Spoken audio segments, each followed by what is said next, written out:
Hello everyone. तो इस video में हम बात करने वाले हैं कि ये सेल्फ इंडक्शन और सेल्फ इंडक्टेंस क्या होता है। देखिए, हम जानते हैं कि जब हम किसी भी कॉइल में करंट फ्लो करते हैं तो इस करंट की वजह से एक मैग्नेटिक फील्ड प्रोड्यूस होता है। इस मैग्नेटिक फील्ड की वजह से इस कॉइल से कुछ मैग्नेटिक फ्लक्स भी पास होगा। अगर हम इस कॉइल में फ्लो होने वाले करंट को चेंज करते हैं तो इसकी वजह से इस कॉइल से पास होने वाला मैग्नेटिक फील्ड और मैग्नेटिक फ्लक्स भी चेंज होगा।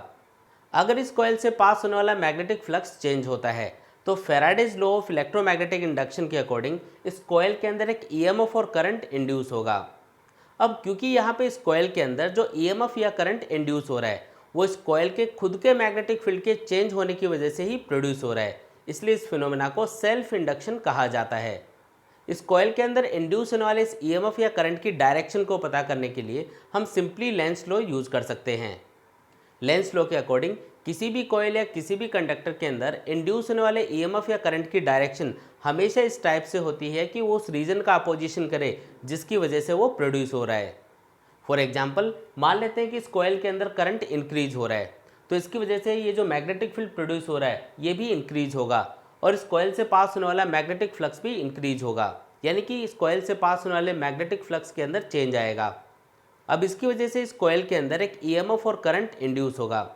अब यहाँ पे इस कॉइल के अंदर ईएमएफ या करंट के इंड्यूस होने का रीज़न है इस कॉइल के अंदर फ्लो होने वाले करंट का इंक्रीज होना। तो लेंस लॉ के अकॉर्डिंग इस कॉइल के अंदर जो ईएमएफ या करंट इंड्यूस होगा उसकी डायरेक्शन इस टाइप से होनी चाहिए ताकि वो इस करंट के इंक्रीज होने का अपोजिशन कर सके।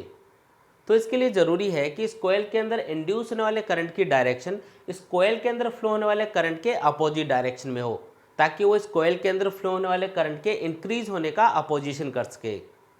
अब इसी तरीके से मान लेते हैं कि इस कॉइल के अंदर फ्लो होने वाला करंट डिक्रीज हो रहा है। अब करंट के डिक्रीज होने की वजह से इस कॉइल से पास होने वाला मैग्नेटिक फील्ड और मैग्नेटिक फ्लक्स भी डिक्रीज होगा, यानी कि मैग्नेटिक फ्लक्स में चेंज आएगा और इस मैग्नेटिक फ्लक्स के चेंज होने की वजह से इस कॉइल के अंदर अगेन एक ईएमएफ और करंट इंड्यूस होगा।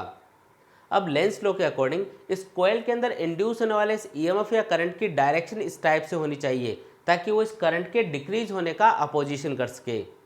तो इसके लिए ज़रूरी है कि इस कॉइल के अंदर जो इंड्यूस होने वाला करंट है वो इस कॉइल के अंदर फ्लो होने वाले करंट की डायरेक्शन में प्रोड्यूस हो ताकि वो इस कॉइल के अंदर फ्लो होने वाले करंट के डिक्रीज होने का अपोजिशन कर सके, यानी कि उसको इंक्रीज कर सके। तो यहाँ पे हमने देखा कि जब हम किसी भी कॉइल से पास होने वाले करंट को चेंज करते हैं तो उस कॉइल के अंदर एक ईएमएफ और करंट इंड्यूस होता है। कॉइल के अंदर इंड्यूस होने वाली इस करंट की डायरेक्शन को हम लेंस लॉ को यूज़ करके इजीली पता कर सकते हैं। साथ ही यहाँ पे हमने देखा कि जब हम इस कॉइल में फ्लो होने वाले करंट को इंक्रीज करते हैं तो इस कॉइल से पास होने वाला मैग्नेटिक फील्ड और मैग्नेटिक फ्लक्स भी इंक्रीज होता है, यानी कि यहाँ पे सिंपली हम कह सकते हैं कि इस कॉइल से पास होने वाला जो मैग्नेटिक फ्लक्स है वो इस कॉइल के अंदर फ्लो होने वाले करंट के डायरेक्टली प्रोपोर्शनल होगा। यानी कि यहाँ पे सिंपली हम लिख सकते हैं magnetic flux is directly proportional to the current in the coil. जब हम ये प्रोपोर्शनलिटी सिंबल यहाँ से हटाएंगे तो इसकी जगह एक कांस्टेंट आएगा। यहाँ पे हमने उस कांस्टेंट को L से रिप्रेजेंट किया है। इस कांस्टेंट को self inductance of the coil कहा जाता है। अब यहाँ पे ये सेल्फ इंडक्टेंस क्या है और इसकी डेफिनेशन क्या होगी। तो देखिए, जो सेल्फ इंडक्टेंस है ये किसी भी कॉइल की वो प्रॉपर्टी है जिसकी वजह से कॉइल अपने अंदर से फ्लो होने वाले करंट के चेंज होने का अपोजिशन करती है। अगर किसी भी कॉइल का सेल्फ इंडक्टेंस ज़्यादा है तो इसका मतलब है कि उस कॉइल के अंदर इंड्यूस्ड ईएमएफ ज़्यादा होगा और उस कॉइल के अंदर फ्लो होने वाले करंट के चेंज होने का अपोजिशन भी ज़्यादा होगा। अब इस सेल्फ इंडक्टेंस की डेफिनेशन क्या होगी। तो इसके लिए मान लेते हैं कि इस कॉइल के अंदर फ्लो होने वाला करंट है 1 एम्पियर। तो उस कंडीशन में इस फॉर्मूले के अकॉर्डिंग अगर हम यहाँ पे I की वैल्यू 1 एम्पियर पुट करेंगे तो इस कॉइल से पास होने वाला जो मैग्नेटिक फ्लक्स है उसे इस कॉइल के सेल्फ इंडक्टेंस के इक्वल लिखा जा सकता है।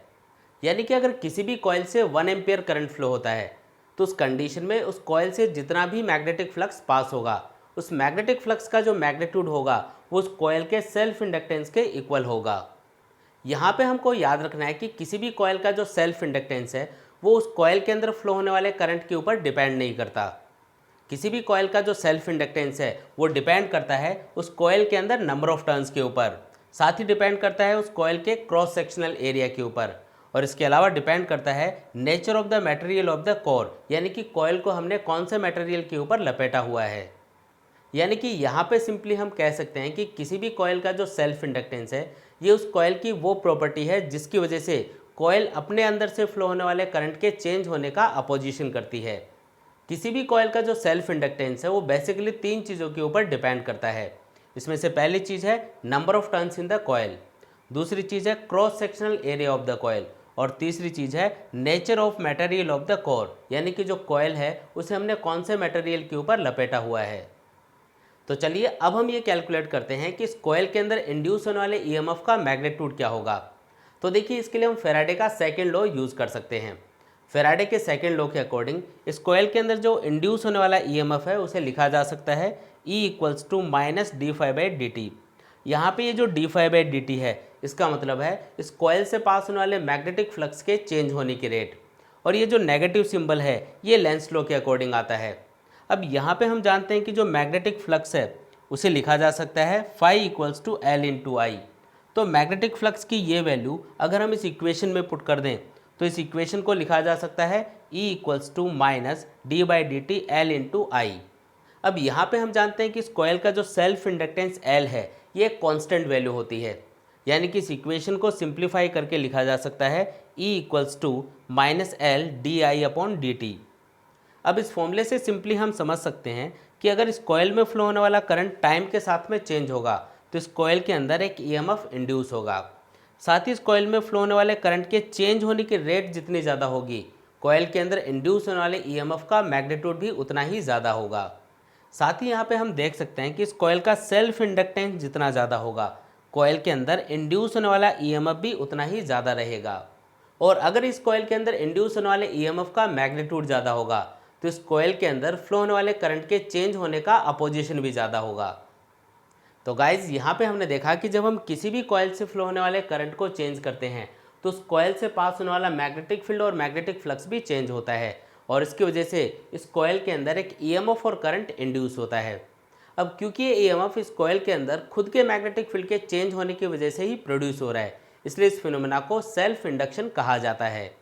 इस कॉयल के अंदर इंड्यूस होने वाले ईएमएफ और करंट की डायरेक्शन को पता करने के लिए हम लेंस लॉ यूज़ कर सकते हैं। साथ ही इस कॉयल से पास होने वाला जो मैग्नेटिक फ्लक्स है उसे लिखा जा सकता है phi = L/I, जहाँ पे L का मतलब है self inductance of the coil. किसी भी कॉयल का जो सेल्फ इंडक्टेंस है वो 3 चीज़ों के ऊपर डिपेंड करता है। इसमें से पहली चीज़ है number of turns in the coil, दूसरी चीज़ है cross sectional area of the coil, और तीसरी चीज़ है nature of material of the core, यानी कि जो कॉयल है उसे हमने कौन से मटेरियल के ऊपर लपेटा हुआ है। साथ ही इस कॉयल के अंदर इंड्यूस होने वाले ईएमएफ को लिखा जा सकता है E = -L/di/dt। तो गाइज आई होप आप लोगों को ये टॉपिक अच्छे से समझ में आया होगा।